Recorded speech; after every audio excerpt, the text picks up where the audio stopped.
Ruang induk kerja Bupati di lingkungan kantor pemerintah Ogan Komering Ulu, Sumatera Selatan terbakar.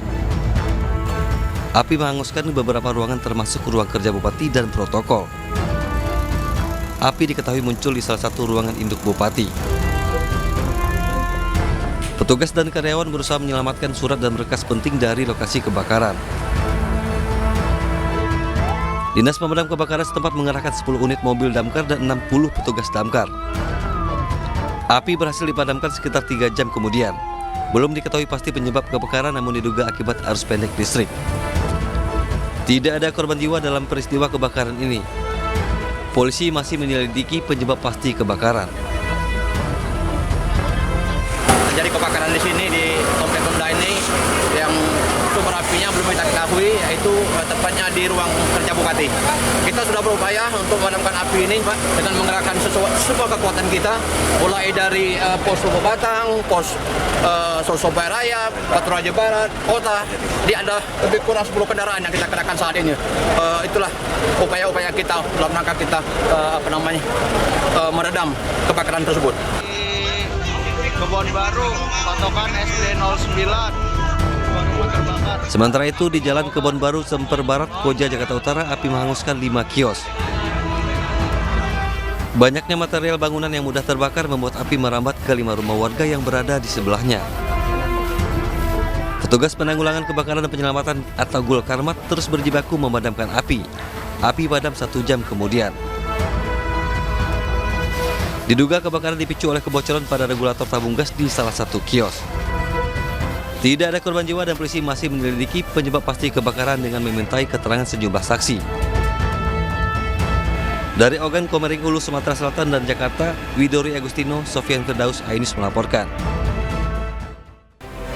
Pemirsa, Satreskrim Polresta Barelang kembali menggerebek tambang pasir ilegal di kawasan Nongsa, Batam. Ya, total 5 orang ditangkap, termasuk pemilik lahan tambang ilegal.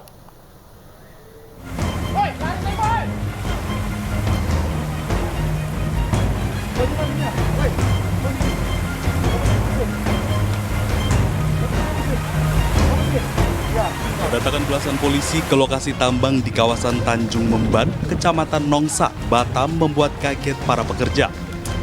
Para pelaku bahkan lari tunggang langgang begitu mengetahui kedatangan polisi. Bahkan sebuah mobil truk yang sedang mengisi muatan pasir pun berusaha meninggalkan lokasi. Penggerbekan ini dilatar belakangi laporan warga yang resah akibat dampak lingkungan dan beroperasinya tambang pasir ilegal ini. Kegiatan tambang pasir ilegal di kawasan Nongsa kian marak dan meresahkan. Tak hanya merusak lingkungan, kegiatan tambang pasir juga membahayakan masyarakat sekitar akibat ancaman potensi longsor akibat aktivitas tambang.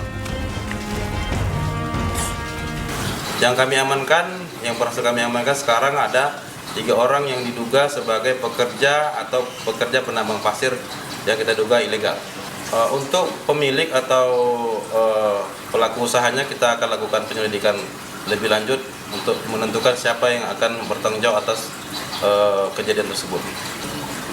Barang bukti yang kita amankan, Pak? Sementara barang bukti yang kita amankan 1 unit mesin sedot pasir. Dari hasil pemeriksaan awal, polisi kembali menangkap 2 orang pelaku lain yang diantaranya diduga sebagai pemilik tambang pasir ilegal. Diketahui hasil dari tambang dijual kepada developer perumahan dan toko bangunan untuk mendapatkan keuntungan. Dari Batam, Kepulauan Riau, Gusti Yenosya, Ainus melaporkan.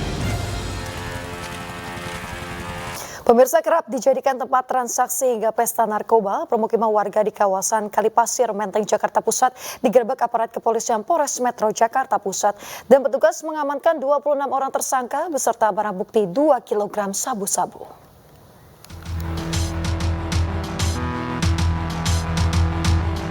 Permukiman warga di kawasan Kalipasir, Menteng, Jakarta Pusat digerebek aparat Satuan Reserse Narkoba Polres Metro Jakarta Pusat. Satu persatu rumah warga yang dicurigai kerap dijadikan tempat transaksi hingga pesta narkoba digeledah petugas. Hasilnya 26 orang dengan 4 diantaranya wanita berhasil diamankan. Penggerebekan dilakukan setelah petugas mendapatkan informasi terkait adanya peredaran gelap narkoba dari toko masyarakat sekitar. Mirisnya, para pengedar biasa menargetkan penjualan barang haram tersebut pada anak-anak, remaja, dan pelajar. Dalam penggerebekan yang dilakukan selama beberapa hari itu, total barang bukti yang berhasil diamankan sebanyak 2 kg sabu-sabu. Kawasan Kalipasir Menteng ini seringkali menjadi ajang transaksi bagi para pengedar, pengecer, hingga para pengguna, dan yang cukup menyedihkan adalah menyasar para anak-anak dan remaja kita. Akibat perbuatannya, para pelaku terancam pidana 20 tahun penjara atau seumur hidup. Dari Jakarta, Rani Sanjaya, Ainus melaporkan. Pemirsa, sejumlah penghuni rumah dinas PT KAI Daob 8 Surabaya, Jawa Timur diusir paksa oleh petugas gabungan dari pihak PT KAI Daob 8 Surabaya. Penertiban yang berlangsung ricuh tersebut terjadi karena wilayah tersebut dijadikan usaha kos-kosan. Gimana ini teman-teman? Belum ada yang muncul. Kita kalah pasukan. Sejumlah petugas dari PT KAI Daob 8 Surabaya menertibkan sekaligus mengosongkan rumah dinas di kawasan Jalan Gerbong, Kecamatan Tambak Sari, Surabaya. Dalam rekaman video amatir ini, petugas KAI yang dikawal dengan belasan orang menerobos dan memaksa masuk ke dalam rumah berpenghuni serta sejumlah kos. Tidak hanya harta benda, massa juga mengeluarkan paksa penghuni rumah. Penghuni rumah mencoba untuk mempertahankan tempat tinggalnya, namun banyaknya petugas gabungan yang datang membuat penghuni rumah tidak dapat melakukan perlawanan. Kami juga mengirimkan surat peringatan pertama sampai dengan ketiga kepada mereka untuk mengosongkan rumah tersebut, tapi mereka juga tidak memindahkan surat peringatan yang kami kirimkan, hingga akhirnya kami melakukan tindakan tegas, yaitu penertiban rumah dinas di Jalan Gerbong nomor 11. Penertiban terpaksa dilakukan karena rumah tersebut dipergunakan untuk tempat usaha kos-kosan. Selain itu, penghuni rumah bertahun-tahun tidak melaksanakan kewajibannya membayar sewa ke KAI selaku pemilik aset. Sementara itu, usai melakukan pengosongan, rumah dinas KAI ini ditutup pagar seng dan disegel. Dari Surabaya, Jawa Timur, Yuda Prawira, iNews melaporkan. Pemirsa, 3 tersangka pembakar rumah wartawan Sampurna Pasaribu terancam hukuman mati. Hukuman mati dapat menjerat para pelaku usai keluarga korban melayangkan laporan baru ke Mapolda Sumatera Utara.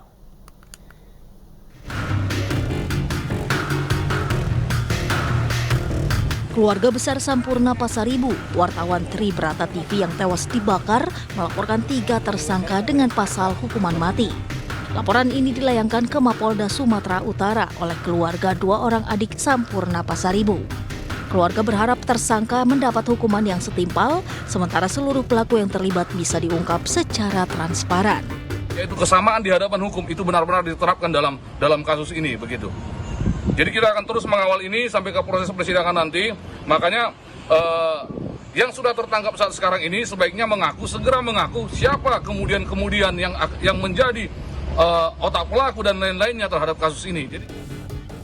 Sementara itu, dari hasil penyelidikan polisi, 2 eksekutor Rudi Apri Sembiring dan Yunus Syaputra menerima upah sebesar Rp1 juta dari otak pelaku bebas kinti.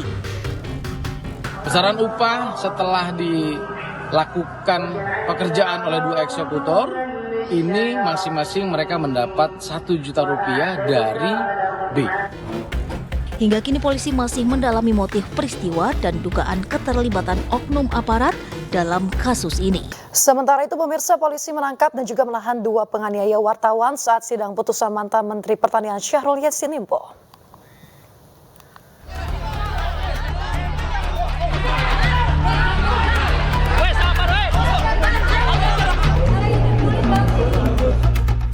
Polda Metro Jaya menangkap 2 pelaku pengeroyokan terhadap seorang jurnalis Kompas TV saat meliput sidang putusan mantan Menteri Pertanian Syahrul Yassin Limpo. Kedua pelaku, MNM dan S, ditangkap sehari setelah peristiwa pengeroyokan. Usai polisi mendalami rekaman CCTV di Pengadilan Tipikor Jakarta, kini kedua pelaku sudah ditahan. Tadi kami sudah sampaikan pagi hari bahwa perkembangan penanganan kasus dugaan pemukulan terhadap rekan kita yang berprofesi sebagai jurnalis, saudara B, itu sudah dilakukan penahanan terhadap 2 tersangka, ya, sudah kami jelaskan tadi pagi. Perannya masing-masing memukul dan satu lagi memukul serta merusak kamera. Sudah dilakukan penahanan.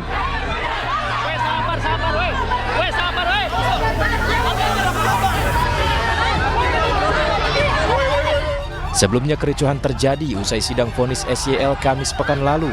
Sejumlah wartawan bersitegang dengan pendukung SYL yang berada di lokasi persidangan. Kericuhan terjadi saat SYL hendak keluar dari ruang sidang. Para wartawan yang tengah bekerja merekam gambar dan mewawancarai SYL didorong oleh massa pendukung SYL hingga terjatuh. Kemudian dugaan penganiayaan terhadap seorang jurnalis pun terjadi. Selain itu, peralatan peliputan rusak. Pemirsa, banjir di Kota Gorontalo mulai berangsur surut. Sejumlah pedagang di pusat perdagangan Kota Gorontalo mulai membersihkan kios mereka. Meski banjir berangsur surut, para pedagang mengaku akibat banjir mereka mengalami kerugian hingga jutaan rupiah. Menurut pedagang, banjir yang melanda pusat perdagangan ini merupakan yang terparah dari tahun-tahun sebelumnya. Dan banjir juga membuat akses jalan lumpuh total.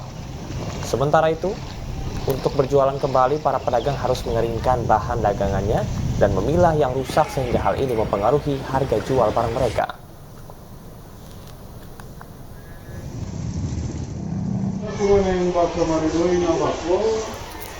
Sementara itu, korban banjir Gorontalo mengungsi di SMP 1 Kecamatan Telaga Jaya. Setiap ruang kelas yang digunakan sebagai tempat pengungsian diisi 10 hingga 84 orang. Aktivitas warga di lokasi pengungsian seperti mempersiapkan makanan dari bantuan bahan dan peralatan yang disediakan oleh pemerintah setempat. Warga berharap pemerintah dapat menyalurkan bantuan berupa selimut dan pakaian.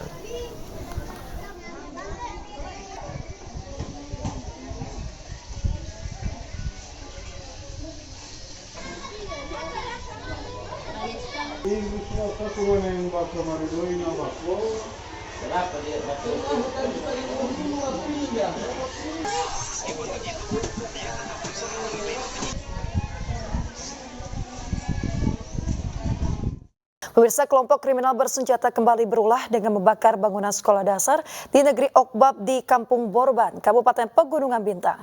3 orang anggota KKB juga merusak kursi dan meja belajar di dalam kelas.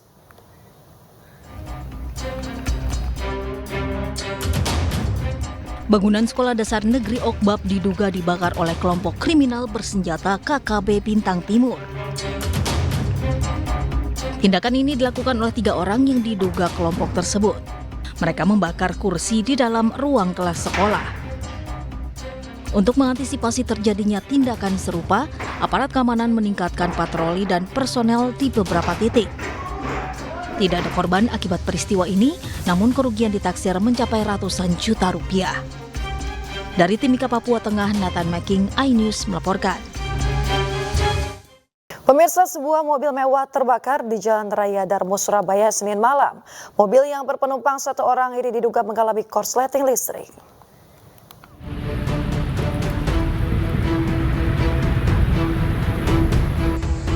Kobaran api membakar bagian kap mesin hingga ruang kemudi mobil mewah di Jalan Raya Darmo, Surabaya, Jawa Timur. Beruntung si pengemudi langsung keluar dari dalam mobil untuk menyelamatkan diri saat api mulai membesar. Petugas pemadam kebakaran yang tiba di lokasi langsung melakukan penyemprotan pada sumber kobaran api. Menurut pengemudi, dirinya mengemudikan mobilnya dari kota Malang dan sesampai di kota Surabaya keluar asap tebal dari dalam kap mobil. Tak berselang lama, kobaran api mulai muncul dan membakar mobilnya. Asap gitu, tambah lama kok tambah kencang, terus indikator di stereo mulai muncul. Kanan kiri bau asap, saya lihat ujung kanan kiri keluar terus. Kira saya menepi ke sini, pas saya keluar langsung keluar api muncul. Nggak tahu kayak dari kap mesin depan. Oh, kap mesin depan kanan. Nah. Petugas pemadam kebakaran berhasil memadamkan kobaran api setelah melakukan penyemprotan air selama 20 menit. Tidak ada korban jiwa maupun luka dalam peristiwa ini. Akibat peristiwa ini, arus lalu lintas di kawasan Jalan Raya Darmo menjadi macet. Dari Surabaya, Jawa Timur, Rahmat Ilyasan, iNews melaporkan. Terlibat prostitusi online, pemirsa, 5 warga negara Vietnam dan seorang warga negara Tiongkok ditangkap oleh petugas imigrasi kelas 1 khusus Jakarta Barat. Sejumlah barang bukti, alat kontrasepsi dan juga uang puluhan juta rupiah disita.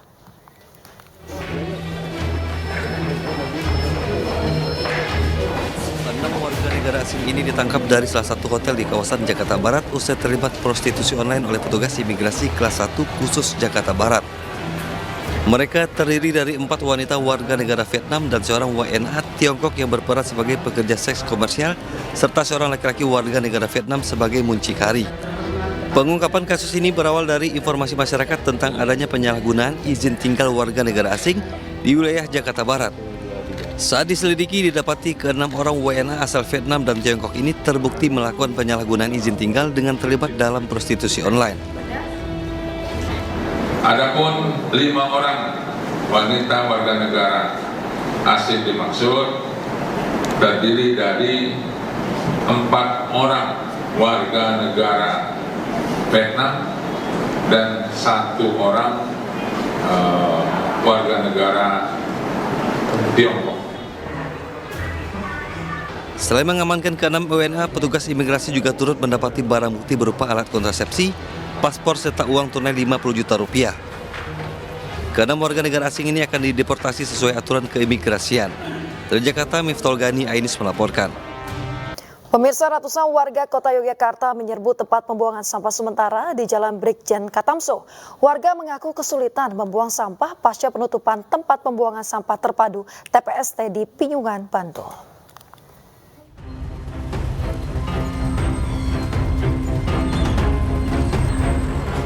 Inilah suasana saat ratusan warga menyerbu salah satu tempat pembuangan sampah sementara depo sampah di Jalan Brigjen Katamso, Kota Yogyakarta, Minggu pagi. Warga ramai-ramai mendatangi depo untuk membuang sampah dengan cara dilempar karena waktu yang dibatasi. Sejumlah warga mengaku pasca ditutupnya tempat pembuangan sampah terpadu atau TPST di Piungan, Bantul pada awal bulan Mei lalu, mereka mengaku kesulitan untuk membuang sampah. Selain itu, sulitnya membuang sampah juga berdampak pada maraknya pembuangan sampah secara sembarangan di pinggir jalan.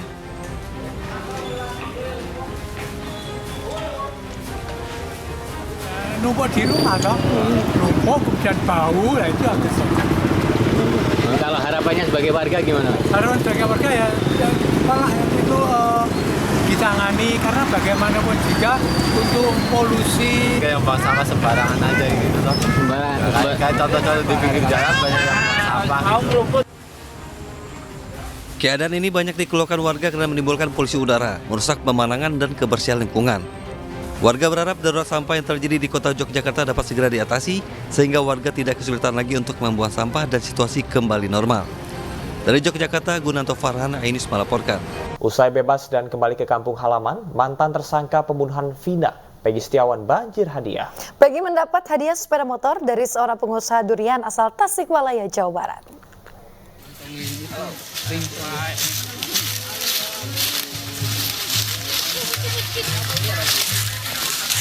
Setelah dinyatakan bebas dan kembali ke kampung halaman di Cirebon, Jawa Barat, mantan tersangka pembunuhan Vina, Peggy Setiawan, terus didatangi warga.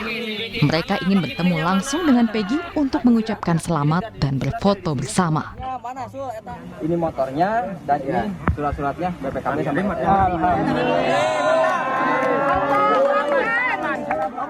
Peggy juga mendapat hadiah sepeda motor dari seorang pengusaha asal Tasikmalaya, Ziran Zibrani. Hadiah diberikan sebagai ucapan selamat dan rasa syukur karena Peggy telah bebas.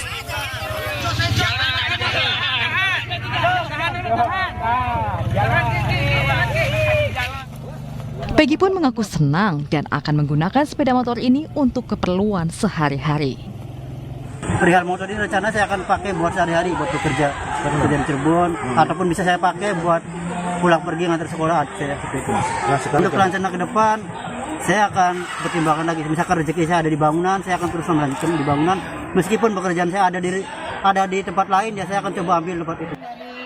Hingga 7 hari pasca dibebaskan, suasana rumah Peggy Setiawan selalu ramai dikunjungi tetangga, keluarga, dan kerabat. Dari Cirebon, Jawa Barat, Toy Skandar, iNews melaporkan. Sementara itu, Saka Tatal, mantan terpidana kasus pembunuhan Vina dan Eki yang telah bebas mendapat hadiah sepeda motor dari pendukungnya. Sebagai bentuk rasa syukur, keluarga Saka menggelar tradisi mandi kembang.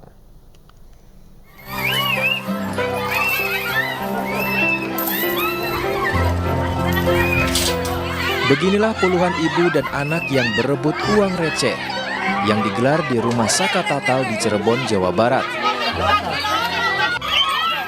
Tak hanya membagikan uang receh, keluarga Saka Tatal juga memandikan satu buah sepeda motor dengan air kembang. Ternyata itu adalah tradisi yang dilakukan oleh Saka Tatal dan keluarga sebagai ungkapan rasa syukur setelah Saka Tatal mendapatkan hadiah sepeda motor dari pendukungnya, seorang pengusaha buah durian yang mengikuti kasusnya. Seorang pengusaha buah durian yang juga dikenal dengan Ratu Durian Tasik turut prihatin dengan dugaan salah tangkap yang dialami Saka Tatal dalam kasus Vina dan Eki.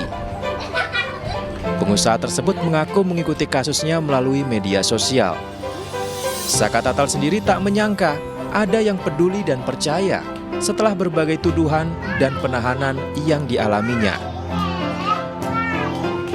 Senang, awalnya juga saya gak nyangka bakal ada kejutan kayak gini, nggak tahu sebenarnya.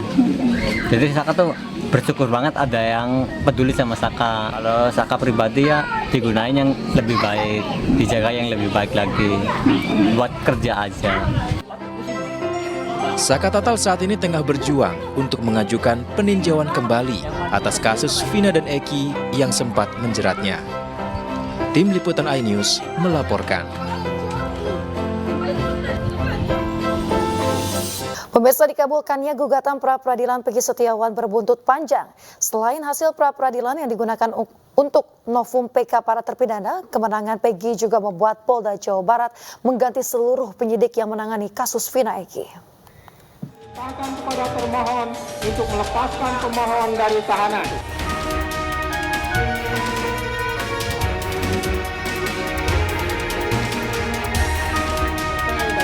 Kemenangan Peggy Setiawan, mantan tersangka kasus pembunuhan Vina Eki di sidang pra-peradilan berbuntut panjang.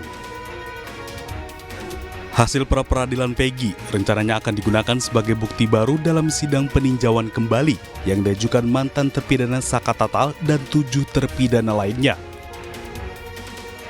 Selain itu, Kapolda Jawa Barat Irjen Pol Ahmad Wiyagus secara diam-diam mengganti semua penyidik yang menangani kasus pembunuhan Vina dan Eki. Usulan pergantian penyidik ini sebelumnya juga disuarakan oleh sejumlah pihak. Masyarakat menilai profesionalitas para penyidik Polda Jabar dalam menangani kasus Vina patut dipertanyakan. Mulai dari penghapusan 2 DPO lain setelah penangkapan Peggy, hingga keputusan Hakim PN Jabar yang menyebut penetapan tersangka Peggy Setiawan melanggar prosedur. Dikabulkannya gugatan pra-peradilan Peggy diharapkan bisa menjadi bahan evaluasi bagi Korps Bayangkara dalam menangani kasus-kasus yang ada di Indonesia. Tim Liputan iNews melaporkan.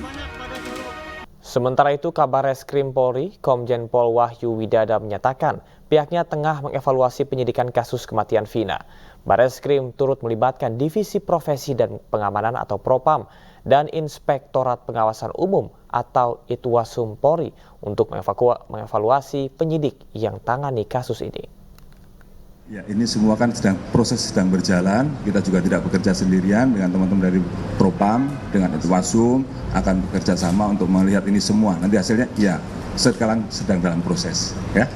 Tentu semua dalam proses evaluasi. Kita tidak bisa menyampaikan, memaksakan seseorang untuk menjadi tersangka, kan tidak mungkin seperti itu. Semua nanti akan dilaksanakan sesuai dengan alat bukti yang kita temukan. Pemirsa, kuasa hukum Peggy Setiawan, Insang Nasruddin, meyakini Peggy tidak akan terseret lagi di dalam kasus Vina. Menurut Insang, penggantian penyidik itu justru menjadi angin segar di kasus Vina dan juga Eki. Kami menilai justru hal ini membuat angin segar ya bagi penegakan hukum kita. Artinya perkara ini sudah 8 tahun belum terungkap, memang harus ada pergantian. Itu hal yang paling ideal banget. Kalau yang kemudian apakah kami ada kekhawatiran Peggy Setiawan ketarik lagi, menurut hemat kami kami tetap dengan merujuk pada putusan pra-peradilan yang kemarin itu yang sudah sangat lengkap. Kami sangat percaya diri, kami sangat yakin menunjukkan bahwa Peggy Setiawan bukanlah Peggy Peron sebagaimana yang dimaksud dalam putusan para terpidana tersebut. Jadi kami masih nggak ada kaitan itu, Mbak. Gitu loh. Kalau Bang Insang bilang ini angin segar, yang sebelumnya berarti kurang bisa segar, ada kecurigaan-kecurigaan juga ketika penyidikan dilakukan oleh tim penyidik sebelumnya, begitu? Ya, kita nggak bisa pungkiri karena adanya peninjauan kembali, adanya pra-peradilan ini itu kan bisa menjadi faktor indikasi bahwa ada kekurangan gitu atau ada kekeliruan yang kemudian ketika ini dibenarkan dengan cara diganti, saya pikir itu hal yang positif menurut kami, Mbak. Gitu loh. Baik, jadi mau diganti komposisi penyidik baru ini, menurut Bang Insang cukup optimis tidak akan kembali atau justru malah menjadikan pengungkapan dari kasus Vina dan Eki ini lebih terang? Iya, karena pada prinsipnya kami penegak hukum ini, selain kami selaku lawyernya Peggy, kami juga berharap bahwa perkara ini bisa dibuka seterang-terangnya, supaya jangan lagi ada orang-orang yang tidak seharusnya bertanggung jawab, kemudian ditarik secara hukum menjadi bertanggung jawab. Jadi kekalahan di dalam pra-peradilan ini suatu hal yang biasa sebenarnya, sering sekali terjadi di dalam penyidikan. Pengalaman saya pribadi itu berapa persen, 10% saya sering digugat ya di pra-peradilan gitu dan pernah kalah juga gitu. Nah kalau ini kan pra-peradilan ini kan kepada Peggy sudah menjadi perhatian masyarakat seluruh dunia ya. Jadi ini menjadi seakan-akan menjadi taruhan polisi kan, penyidik, dan kemudian sekarang penyidik dinyatakan keliru kan gitu kan, dibatalkan. Ya itu penyidik harus menerima kekeliruan itu dan kemudian pasti dia akan patuh pada putusan pengadilan itu dan kemudian menghentikan pengadilan itu, penyidikan itu. Hanya tinggal nanti kalau langkah kedepannya itu apakah dia akan menyidik si Peggy itu ulang biasa. Kalau yang kebiasaan yang dulu-dulu ya, kita tuh kalau dikatakan salah tangkap, penangkapannya nggak benar misalnya ya karena kurang surat, biasanya kita kemudian bikin surat lagi, tangkap lagi gitu. Kayak gitu ya kebiasaan yang tahun lalu. Tapi kalau untuk tahun ini saya tidak mengharap begitu. Karena apa? Ini kan suatu koreksi seakan-akan tindakan itu salah secara formil gitu ya. Nah, sedangkan kasus ini yang kasus pokoknya sendiri yang sudah inkrah itu pun masih dianggap salah kan keputusan itu. Dan sekarang ini dari dulu saya nyarankan kalau kekeliruan mengenai pengadilan yang 2016 itu kontranya harus pakai PK. Gitu. Tapi kalau dugaan salahnya menangkapnya si Peggy ini kontranya hanya melalui pra-peradilan. Nah, alhamdulillah saya lega ya. Ini putusan pra-peradilan itu sudah ada. Pemirsa, keluarga 6 terpidana kasus tewasnya Vina dan Eki mendatangi kediaman Deddy Mulyadi di Subang, Jawa Barat. Kedatangan mereka untuk meminta dukungan terkait dengan rencana pengajuan peninjauan kembali atau PK atas 6 terpidana.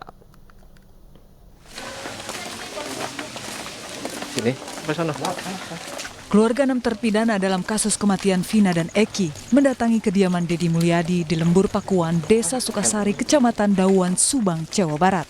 Kedatangan keluarga 6 terpidana tersebut untuk bersilaturahmi sekaligus meminta dukungan dari Deddy Mulyadi terkait rencana pengajuan peninjauan kembali atau PK. Langkah hukum sekarang ini yang dari DPN Pradi ini untuk upaya PK atas terpidana. Nah, tidak lama lagi lah ya karena kita menyusun supaya PK ini sempurna apa yang terjadi dengan apa yang putusan bisa kita laksanakan di PK. Deddy Mulyadi menilai saat ini semakin banyak saksi yang bisa dimintai keterangan oleh pihak penegak hukum karena tidak adanya rasa takut dari para saksi untuk memberi kesaksian. Hal tersebut menjadi keyakinan keluarga dan Deddy Mulyadi bahwa para terpidana tidak bersalah. Sekarang tuh bukan kekurangan saksi, menurut saya malah makin kesini saksinya makin banyak. Kenapa sekarang saksinya makin banyak? Karena sekarang sudah terbebas dari rasa takut.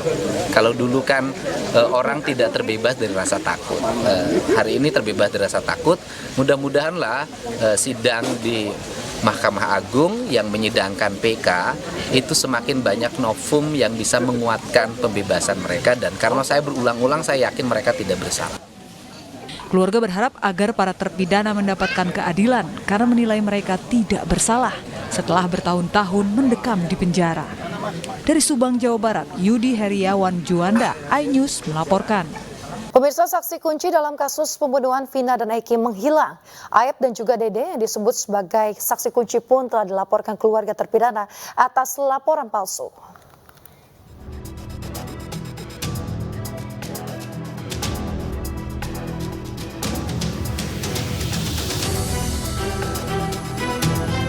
Usai sidang pra-peradilan membebaskan Peggy Setiawan, kasus pembunuhan Vina dan Eki kian memanas.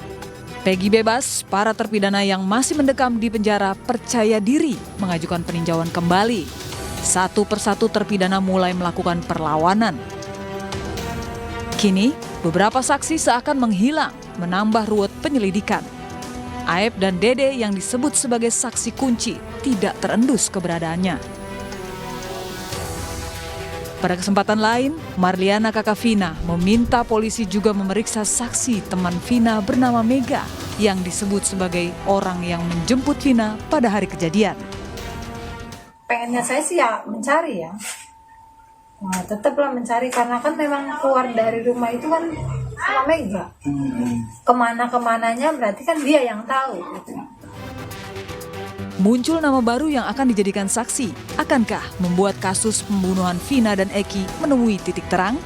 Kini, polisi harus mencari tersangka lain dengan alat bukti yang kuat, sehingga kasus ini bisa menjadi terang benderang. Tim Liputan iNews melaporkan. Menteri Energi dan Sumber Daya Mineral membantah adanya pembatasan BBM bersubsidi. Meski demikian, Arifin menyebutkan bahwa pembatasan pasti akan dilakukan untuk memastikan penerima subsidi tepat sasaran. Masa gitu, Pak? Pak mau, Pak.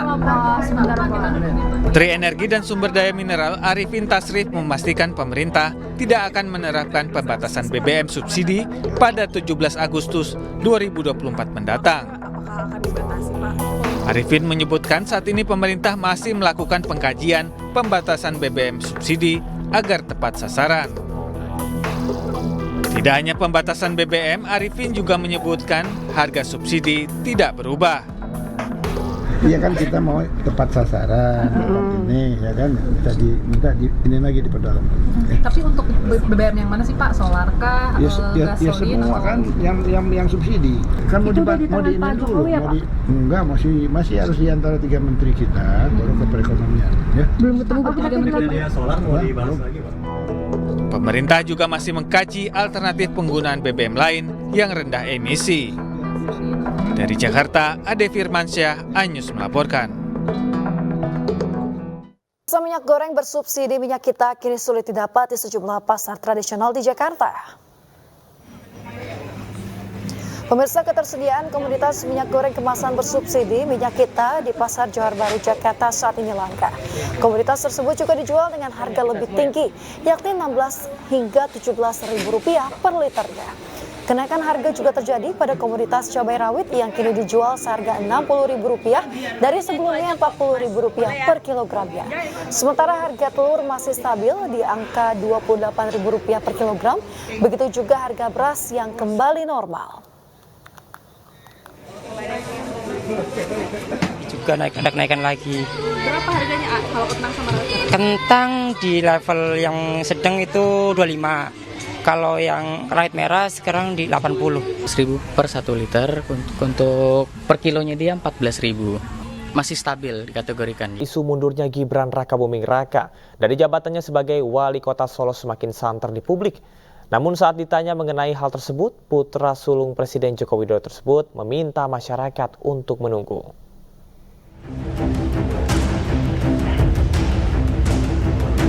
Wakil Presiden terpilih Gibran Rakabuming Raka dikabarkan akan segera mengundurkan diri dari jabatannya sebagai wali kota Solo. Mengenai isu mundur dari wali kota, Presiden Joko Widodo ini hanya menjawab singkat. Gibran meminta masyarakat menunggu. Ini yang terakhir Mas, untuk pelantikannya sebagai wali kota Jenengan. Ya nanti lihat aja, nanti segera diisi ya. Diketahui Gibran dilantik menjadi wali kota Solo pada 26 Februari 2021. Baru menjabat sekitar 2,5 tahun, Gibran pun kemudian menjadi pendamping Prabowo di Pilpres 2024. Gibran terpilih sebagai wakil presiden dan akan dilantik pada Oktober 2024.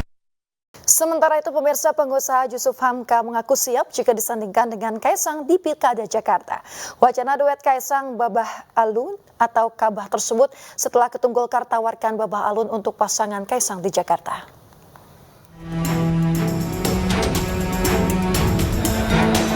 Kabar Ketua Umum Partai Solidaritas Indonesia atau PSI, Kaisang Pangarep maju di Pilkada Jakarta semakin kuat.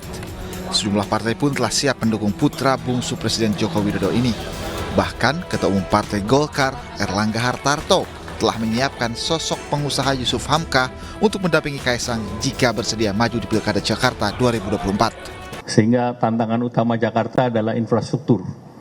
Nah, untuk mendukung tadi Mas Ketum, Mas Kaisang, seandainya beliau memilih Jakarta, saya siapkan kader Partai Golkar yang sudah memalang melintang di infrastruktur, yaitu Babah Alun. Mana Babah Alun? Jadi itu pembahasan, kita banyak punya waktu, tidak terburu-buru, kita akan berbasis ilmiah kepada survei. Dan tentu kita juga harus bicara dengan Koalisi Indonesia Maju. Adapun pengusaha Yusuf Hamka menyatakan siap jika sudah menjadi keputusan partai. Cuma bisa bilang, ini nggak salah Pak, saya nggak punya logistik. Logistik saya bukan buat bagi-bagi rakyat. Saya bilang, ini udah perintah katanya. Oh iya, saya bilang perintah saya tetap jalankan. Nah kalau rakyat membutuhkan logistik sama saya nggak pernah menjanjikan logistik buat rakyat. Saya menjanjikan kesejahteraan kalian pasti akan lebih baik. Ya, sekolah gratis, ya kan. Insya Allah, makan pun saya sudah melakukan. Warung nasi kuning Babah Alun ini udah dari tahun 2018, dari Februari. Saya ditanya, konsepnya apa? Seluruh kelurahan saya bikin warung nasi kuning. Kaisang memastikan PSI dan Golkar akan berkolaborasi untuk pilkada di sejumlah daerah. Namun uniknya, dalam sebuah pantun, Kaisang menegaskan PSI dan Golkar akan berseberangan khususnya untuk pilkada Banten. Kami juga tadi seperti yang Pak Erlangga bilang, kami beberapa daerah akan berkolaborasi. Salah satunya tadi adalah Semarang dan kemungkinan juga nantinya di Jakarta. Tapi izin Pak, saya punya satu pantun. Jalan-jalan ke Palmerah. Cakepnya kayaknya kurang semangat ya. Saya ulang ya. Jalan-jalan ke Palmerah. Cakep. Jangan lupa beli jinten. Memang Golkar dan PSI ini berkolaborasi di beberapa daerah. Tapi mohon izin Pak, kami akan berseberangan di Banten. Dari Jakarta, Tim Liputan iNews melaporkan. Pilkada Kota Cimahi terus memanas. Gerindra mengusung nama lain untuk melawan calon yang diusung 3 partai di Pilkada serentak 2024 mendatang. DPC Partai Gerindra Kota Cimahi menetapkan mengusung Aditya Yudhistira sebagai bakal calon wali kota Cimahi. Pengusungan bertepatan dengan momentum konsolidasi dan silaturahmi struktur sampai tingkat RT. Partai Gerindra di Kota Cimahi hanya mempunyai 5 kursi, namun sudah berkomunikasi dengan partai lain untuk koalisi. Kota Cimahi bersama Kang Aditya Yudhistira untuk Cimahi. Kita harus berpikir Cimahi 25 tahun, 50 bahkan 100 tahun yang akan datang seperti apa kondisinya dengan luasan seperti ini, dengan wilayah yang hanya 42 km persegi. Itu saya rasa sangat berat. Jadi saya akan menyusun beberapa hal yang kaitan dengan potensi untuk meningkatkan PAD melalui investasi. Demi mendapatkan kursi paling depan, para orang tua dan juga murid di sebuah sekolah dasar negeri 4 Kedokan Agung, Kabupaten Indramayu, Jawa Barat, rela datang sejak pukul 4 pagi. Ya, bahkan agar tak direbut orang lain, orang tua murid ini menggembok dan mengikat bangku dan meja. 3, 2, 1. Inilah aksi para orang tua murid bersama anak-anaknya di hari pertama sekolah di SD Negeri 4 Kedokan Agung, Kecamatan Kedokan Binder, Kabupaten Indramayu subuh tadi. Para orang tua sengaja datang subuh hari demi mendapatkan bangku terdepan di dalam kelas untuk anak tercinta.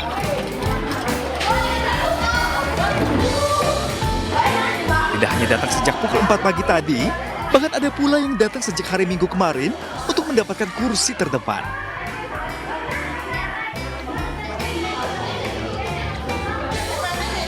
Uniknya, para orang tua siswa ini agar tidak direbut orang lain, sejumlah orang tua mengikat bangku dan kursinya dengan tali plastik.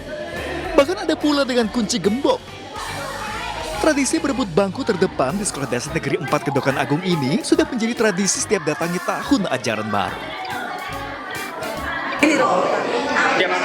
Tiap tahun berebut bangku kayak gini. Setiap tahun. Kenapa sih sampai diikat? Biar agak indah. Biar nggak ribut. Iya. Tadi ada yang sempat pakai gembok juga ya Bu ya? Itu ada tuh pakai gembok. Oh pakai gembok. Iya. Kalau pakai gembok kan jadi rebut orang. Oh gitu. Iya. Kalau ibu sendiri pakai apa? Pakai tali. Tali rapia. Iya tali rapia. Kadang tali kan bisa diputus. Oh putus. Iya. Ini semenjak berebut ini dapat bangku yang keberapa? Hari pertama masuk sekolah di tahun ajaran baru, pemirsa, sejumlah siswa sekolah dasar di Mandailing, Natal, Sumatera Utara ketakutan hingga harus ditemani orang tua di dalam ruang kelas. Bahkan sejumlah siswa harus dibawa kembali pulang oleh orang tuanya karena takut masuk sekolah. Ayo nak, ini ada ya. Siswa ini ketakutan dan tak mau berpisah dengan orang tuanya saat baru pertama masuk sekolah di kelas 1 SD 401 Panyabungan, Mandailing, Natal, Sumatera Utara. Meski telah dibujuk berulang kali oleh orang tua dan guru, namun siswa ini tetap tak mau duduk di bangku sekolah. Hingga akhirnya orang tua harus menemani siswa ini di dalam ruang kelas. Sejumlah siswa baru di SDN 401 Panyabungan memang terlihat ketakutan di hari pertama masuk sekolah hingga membuat para orang tua menunggu mereka di depan ruang kelas. Bahkan ada orang tua yang terpaksa membawa anaknya pulang karena tak mau masuk sekolah. Anak kan merasa gimana gitu, beda lah sama yang di TK ya. Kira-kira sampai kapan ini anak-anak dikawanin gini anak? Paling lama lah seminggu ini. Seminggu. Tergantung guru kelas nanti merayu gimana caranya si anak biar berpraktis di kelas. Itu hal wajar ya nggak Pak? Hari pertama sekolah? Hal wajar, pertama sekolah wajar. Soalnya di masa transisi dari PAUD ke SD. Fenomena siswa baru tingkat sekolah dasar ketakutan saat hari pertama masuk sekolah dinilai merupakan hal yang wajar karena mereka menghadapi masa transisi dari sekolah taman kanak-kanak yang biasanya tak lepas dari antar jemput orang tua. Ahmad Hussein Lubis, iNews melaporkan. Pemirsa, Euphoria Fest 2024 yang digelar Vision Plus bersama KUI Media Group berlangsung meriah di Gor Sumantri, Brojonegoro, Jakarta. Beragam hiburan seperti pertandingan mini soccer oleh selebriti dan juga konser musik digelar untuk memeriahkan final Euro 2024.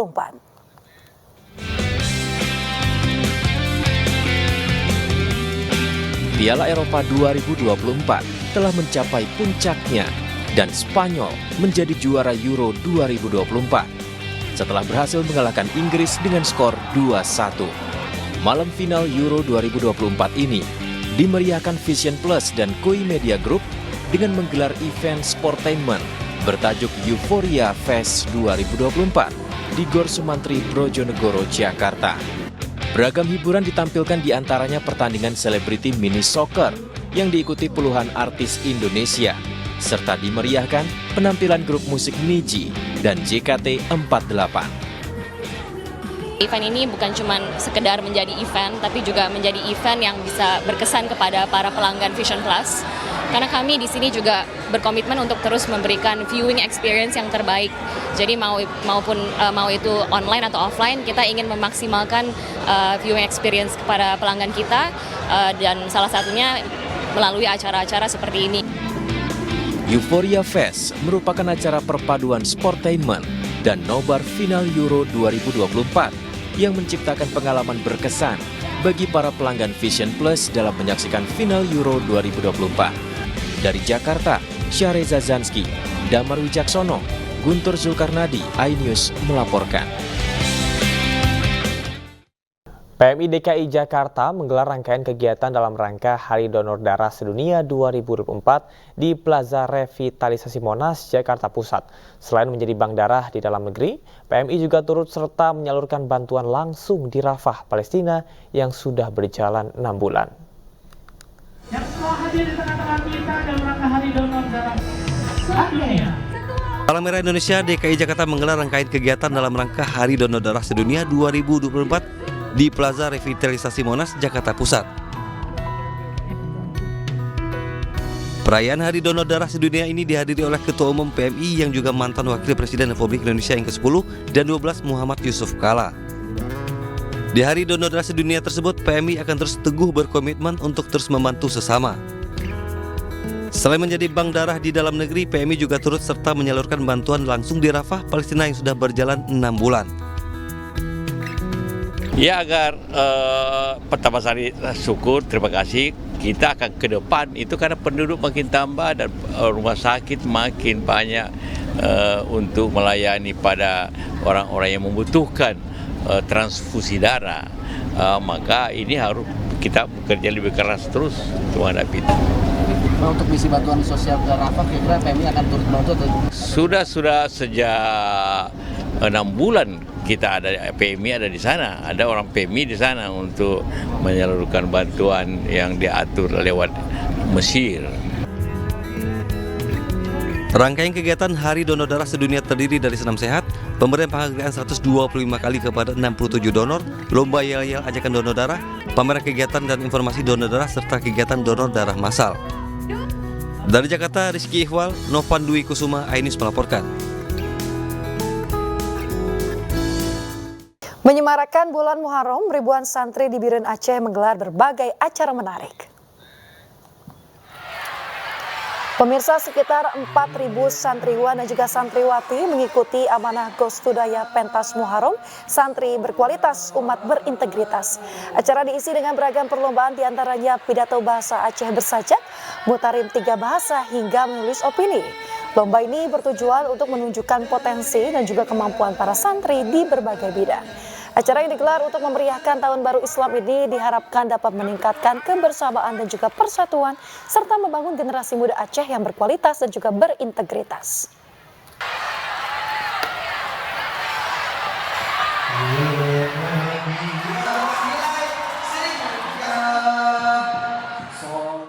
Pemirsa, Lido Lake Resort by MNC Hotel kembali menggelar kegiatan seru bersama dengan anak-anak bertajuk Kids Pool Party. Kegiatan ini memperkenalkan water balloon hingga syuting balon untuk memanjakan anak-anak.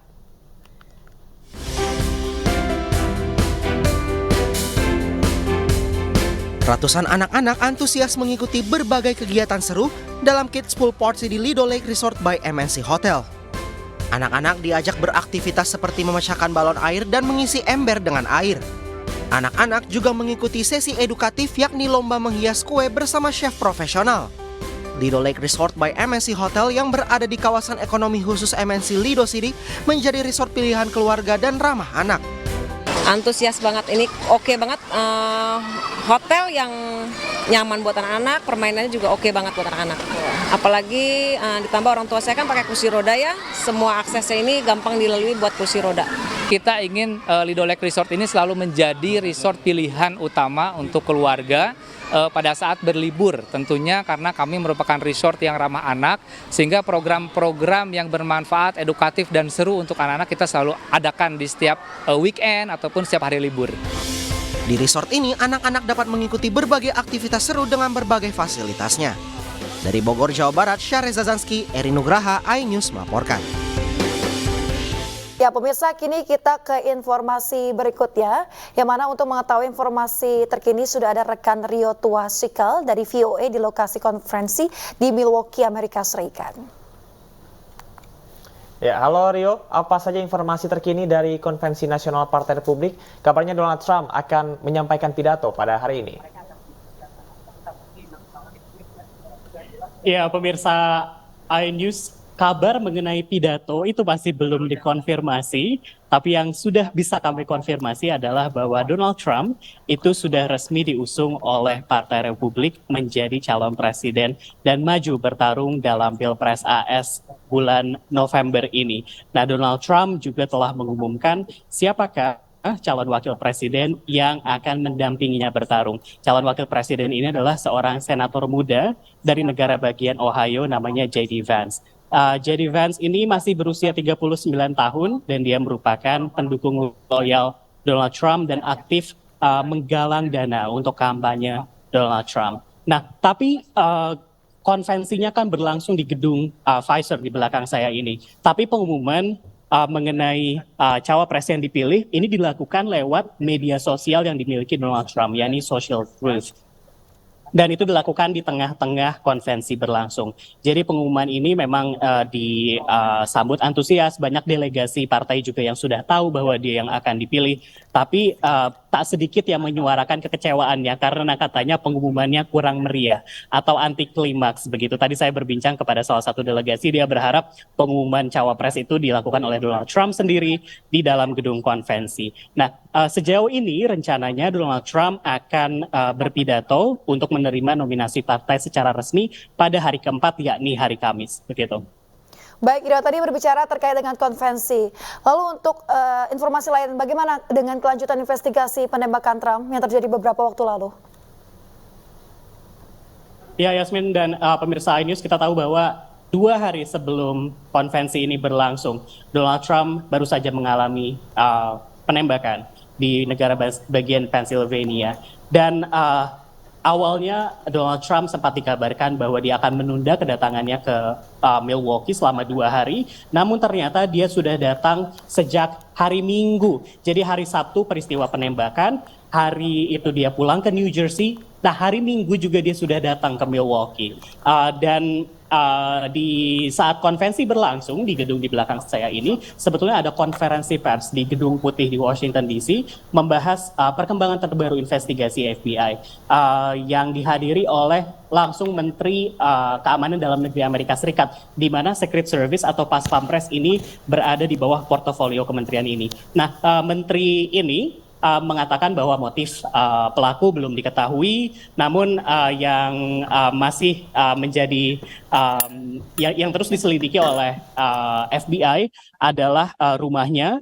Kemudian motifnya, kita tahu bahwa pria berusia 20 tahun ini, Thomas Crook, ini merupakan warga Pennsylvania, merupakan pemilih terdaftar Partai Republik, tapi pernah memberikan donasi $15 ke organisasi pendukung Partai Demokrat. $15 ini angka yang cukup kecil, karena itu masih diselidiki apakah sebetulnya motif dari pelaku ini. Namun yang jelas, Menteri Keamanan Dalam Negeri AS tadi menyatakan bahwa keamanan dari Pas Pampres terhadap Donald Trump itu dinaikkan. Apalagi per hari ini dia bukan lagi bakal calon, melainkan sudah menjadi capres resmi dari Partai Republik. Dan pengamanan dari Secret Service juga berlaku terhadap cawapres yang dipilih oleh Donald Trump, yakni J.D. Vance hari ini. Nah, satu hal terakhir yang menarik, setelah penembakan 2 hari yang lalu, Donald Trump mengatakan kepada media Washington Examiner bahwa pidatonya pada hari Kamis itu yang awalnya berisi kritik keras terhadap pemerintahan Joe Biden, kali ini akan ditambah suara untuk menyerukan persatuan terhadap warga Amerika, Yasmin. Ya, baik, terima kasih rekan Rio Tuasikal, jurnalis VOA melaporkan langsung dari Milwaukee, Amerika Serikat. Selamat bertugas kembali. Pemirsa, bagi Anda pecinta sunrise, kami punya rekomendasi lokasi wisata yang menarik, namanya Bukit Cinta di Kabupaten Lumajang, Jawa Timur. Dan informasi ini sekaligus menutup jumpa kita pada pagi hari ini.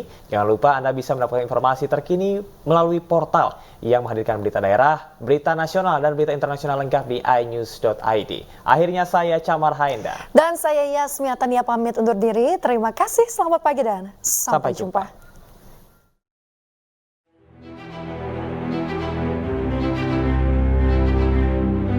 Para pejuang sunrise atau matahari terbit tentu harus memasukkan lokasi wisata satu ini ke dalam list lokasi yang harus didatangi. Di sini pencinta wisata alam akan dimanjakan indahnya menyaksikan momen bulan tenggelam di ufuk barat dan matahari terbit di ufuk timur dalam waktu yang bersamaan. Momen indah yang satu ini bisa Anda saksikan di Bukit Cinta di area wisata B29, Desa Argosari, Kecamatan Senduro, Lumajang. Dari puncak bukit ini, pengunjung dapat menikmati keindahan panorama 360 derajat bentang alam Pegunungan Bromo dan Semeru. Keindahan Gunung Bromo saat di pagi hari dengan berselimut awan menjadi pemandangan yang menakjubkan. Sementara itu di sisi lain gunung tertinggi di Pulau Jawa yakni Gunung Semeru dengan gagah seakan menyambut matahari yang terbit di ufuk timur. Indah, memang harus direncanakan dengan baik. Saran saya berangkat jam 3 kalau domisilinya Lumajang Kota. Keren, asli keren. Terbayarkan capek sama lelahnya. Jauh-jauh dari Mojokerto loh ke sini. Bukit Cinta di area wisata B29 berada di sisi barat Kabupaten Lumajang atau sekitar 30 menit perjalanan dari pusat kota Lumajang.